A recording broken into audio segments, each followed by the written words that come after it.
Nasci em Jaboticabal, na época Cidade das Rosas, em 8 de maio de 1913. Assim. Meu pai era de São Carlos, foi para Jaboticabal, era sapateiro, e foi trabalhar para o meu avô depois disso. E ele tinha 4 ou 5 filhas, e meu pai se engraçou com uma delas, que foi depois minha mãe. E de lá nasceu mais um filho, que era o meu irmão Jaime, e outro, minha irmã Elza. E de São Carlos ele resolveu vir para Rio Preto, porque Rio Preto naquela época estava sendo muito divulgada, chamava-se Boca do Sertão. Que ano mais ou menos? Que ano que foi isso, assim, que época? Isso em 1918. Nossa, o trem tinha chegado há pouquinho tempo em Rio Preto.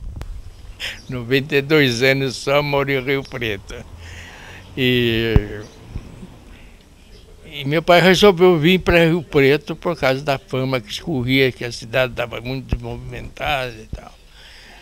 E viemos para Rio Preto.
Tomamos o trem, naquela época tinha o trem, a Paulista, que era um trem maravilhoso, bitola de 1,60 m, e tinha que parar em Araraquara para fazer a baldeação, né? Baldeação para o trem da Araraquarense. Era alguns 20 ou 30 metros, e o pessoal descia do trem da Paulista, precisava sair correndo para poder pegar o lugar no trem, com sacola, com criança no colo, com mala, enfim, tudo correndo para a diferença do vinho para a água. O trem da Araraquarense era uma coisa toda arrebentada, sabe? E aqui era fim de linha, né? E aqui era a última linha que existia ainda. Ainda não tinha estendido até Santa Fé. 12 era fim de linha. Por isso que Rio Preto cresceu muito nessa época. E aí entramos no trem da Araraquarense. O resultado, meu pai tinha comprado a passagem de segunda. Ele era pobre, né? A segunda não tinha poltrona. Era uma tábua atravessada horizontalmente no vagão e outra para encostar, de um lado e do outro. Esse era o banco que a gente veio de Araraquara até Rio Preto. As janelas, apesar do calor, tinha que ficar fechada, porque a fagulha da locomotiva entrava, queimava a roupa, entrava nos olhos, né? Então era obrigado a andar com o tempo bem, as portas fechadas, janelas fechadas. E diga uma coisa, então vocês chegaram aqui bem no começo do século XX, e o seu pai, o que ele veio fazer aqui? Ele era sapateiro e veio para cá para trabalhar, que já tinha fama. Além de sapateiro, ele era um pespontador, cortador e pespontador. É o que faz a parte do couro do sapato. Ele e minha mãe também costurava, fazia isso com o pai. Nós chegamos aqui, Deus nos dará. Ele não tinha nada, ele chegou aqui, não sabia aonde ir. De repente, ele se lembrou que tinha um amigo aqui, era José Polaquino Sobrinho, que tinha uma casa de calçados na Rua General Glicério, onde hoje é a Magazine Luiza. E ele tinha uma meia água no fundo e meu pai se alojou lá. Nós nos alojamos lá. O senhor tinha quantos anos? O senhor já tinha quantos anos o senhor tinha? Eu tinha 5 anos. E até que ele arrumasse uma casa para mudar. Tinha um italiano aqui, para fugir o nome dele. Ele tinha construído uma casa na Rua General, mas lá em cima.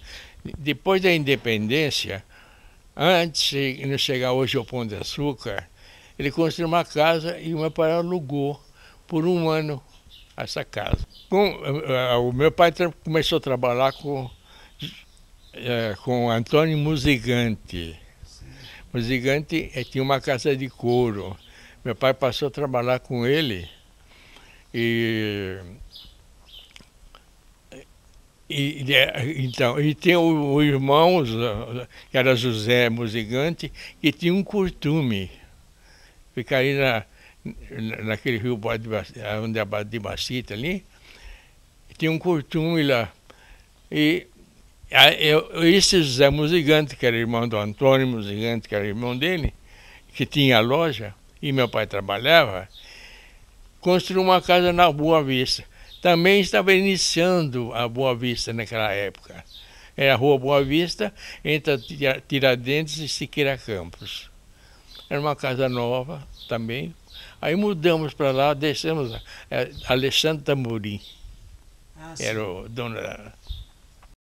Então, moramos lá de 1919 a 1921. Inclusive, tinha nascido uma minha irmã, tinha 1 ano e 2 meses, e aconteceu um acidente com ela, que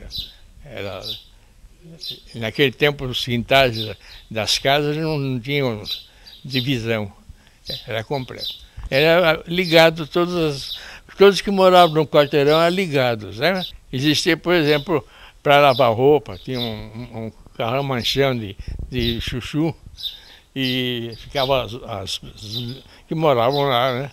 Tinha uma batina de madeira, com uma tábua para bater roupa. E a privada não era privada, era a casinha. Fossa, né? Fossa. A gente falava casinha. E ficava mais ou menos uns 50 metros da onde o pessoal ficava, né? Um dia essa minha irmã assim, viu a porta aberta da privada, da casinha, não é? E ela saiu correndo para lá. Eu corri atrás dela para poder segurar, mas ela já entrou de acordo que estava aberta a porta, entrou e caiu no buraco, morreu. Nossa! Ela sofreu uma fratura porque quando era nova a casa e jogaram muito pedaço de madeira e ela se machucou muito. Pelo menos foi o que o médico falou. Ela morreu mais por causa disso. Bom, moramos lá até 21. Aí meu pai veio para a cidade morar atrás da casa que ele trabalhava. Nós viemos para a Rua General, onde meu pai trabalhava. Tinha no fundo tinha uma casa e passamos a morar lá uma porção de tempo. Como sempre, não tinha como chama, muro nem cerca. E do lado desse tinha um baiano que tinha uma agência de carro Ford daquele tempo, Bigode. E tinha oficina lá ainda. A gente atravessava a oficina e ia parar na Rua Coronel. Bom, a vizinhança nossa ali existia o Francisco Montoro. Ele tinha uma livraria e tipografia. E foi o primeiro emprego que eu arrumei com 11 anos. Eu arrumei um emprego lá. Eu comecei a cortar o papel, uma alavanca de metal, né? E cedo, antes de tudo, eu era obrigado a ligar um motor para funcionar os aparelhos, né? Era um motor Marella da Itália. Eu tinha que puxar uma corda para funcionar o motor. E daí... Estudar? O senhor estudava onde ali? Porque o senhor chegou ali, então o senhor foi fazer o... Só comecei a estudar em 1912. Em 1911, eu fui me matricular no primeiro grupo escolar de Rio Preto, que ficava vamos dizer, o nome da rua de agora. Era Tiradentes, esquina da Voluntária de São Paulo. Era um casarão, praticamente aonde os fundadores de Rio Preto moravam, começando morando lá. Quer dizer, era uma choupana, depois... Onde foi o posto de gasolina, onde eles falam que é o Marco Zero hoje, que ali já é de fato, né, o Marco Zero, né? Onde chegou a ter aquele painel bonito que fizeram, que infelizmente, né, é do Vargas. Infelizmente, nós temos foto, mas infelizmente derrubaram. É ali que o senhor está dizendo, então, que tinha o casarão? Ali era um prédio, e um casarão. Tinha umas janelas. E aí, então, era o primeiro grupo escolar de Rio Preto. Acontece que de 6 meses que eu estava estudando, eu machuquei na planta do pé, num prego no assoalho, e fiquei 6 meses praticamente para curar a minha perna, meu pé. Aí eu tive que começar o primeiro grupo escolar meu, onde estavam construindo o Cardeal Leme, que naquele tempo não era era primeiro grupo escolar. Ali, ali onde é o fórum hoje, né? Ali onde é o fórum. Ali existia um terreno vazio, abandonado, e lá que era do Estado, lá começaram a construir o grupo escolar. Quando começaram a fazer a escavação para construir o prédio, começou a retirar ossos humanos. Tinha sido o primeiro cemitério de Rio Preto. Era abandonado, o cemitério era abandonado, porque já existia como é que chama? O bairro velho, lá em cima. Na Maceno? Na Maceno, onde tinha um cemitério lá, né, onde tem aquela igreja hoje. Primeiro, não se diz data, nem sabe nada, estava em um lugar abandonado. E como naquele tempo não tem ossário, eles jogavam os ossos no meio da construção. Fiz o grupo escolar de 12 a 26, 4 anos, né? Eu saí do grupo escolar com o primeiro grupo escolar, foi o primeiro grupo, né? E arrumei um emprego bem em frente, onde tem o Bradesco hoje. Existiam umas casas lá separadas, você chegou a conhecer. E o senhor trabalhava ao lado, na rua Bernardino, na própria rua Bernardino? Naquela esquina tinha uma portinha, não era muito grande, uns 10 ou 12 metros para profundo. Era um café, existia uma máquina italiana, chamava-se Cossito.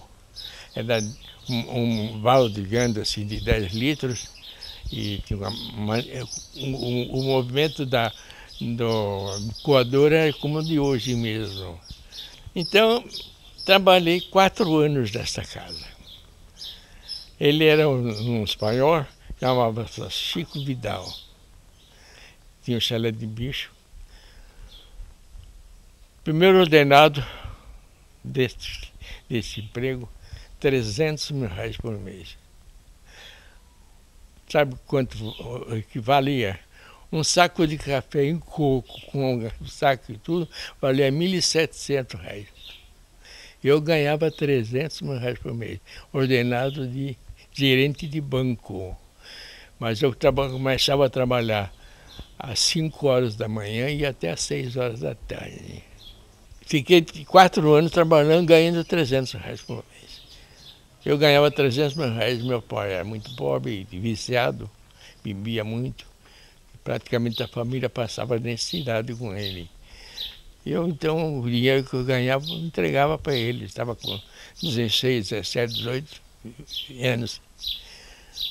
Ele me dava R$ 5.000. Sabe o que eu fiz? Abri uma conta na Caixa Econômica, que tinha aberto uma área lá. Eu depositava todos os meses os R$ 5.000. Quando eu comprei a loja, eu tinha dinheiro em parte para...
Por que Casa dos R$ 2.000? Como é que surgiu essa ideia?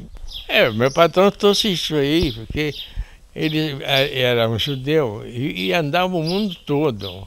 Ele tinha família no Egito, 4 mulheres e 2 filhos, homens, e sustentava com uma loja ali pequena. Você não pode imaginar como eu podia ganhar dinheiro daquele jeito.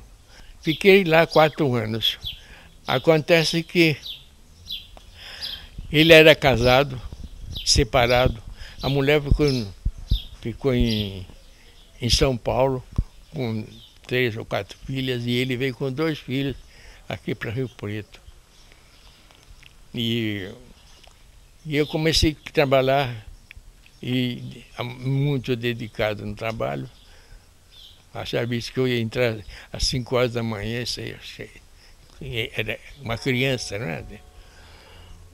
E os filhos não podiam pegar dinheiro no caixa, tem que pedir para mim.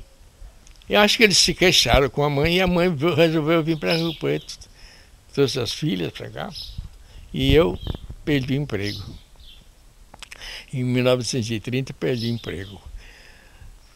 Nesse tempinho todo que tive até chegar a esse ponto, eu acho que eu trabalhei em várias profissões. Barbeiro, fazia limpeza, a pessoa cortava o cabelo, passava escova. Tipógrafo, como falei, dentista. Dentista também, prático então, no caso? Assim, de passagem, né? Empório de comida. E bar, um garçom, tudo pequeno, né? Tinha um tintureiro, trabalhei, ia recolher roupa nos hotéis. E até chegar e foi... existia a loja ou o senhor montou? Aí agora que começa a loja. Eu morava na rua Tiradentes, acima da ponte, a uns 50 metros ou mais uns 100 metros. Tinha um casarão. O senhor diz ponte, vamos localizar para o pessoal de Rio Preto. Antes de existir a avenida, existia uma ponte, não é isso? A Avenida Badibassi tinha uma pontinha, a única ponte que tinha de ligação com a Boa Vista. E o senhor morava então, quando o senhor disse para cima da ponte, que era um pouquinho para cima, então, hoje onde é a Avenida Badibassi. Ali tinha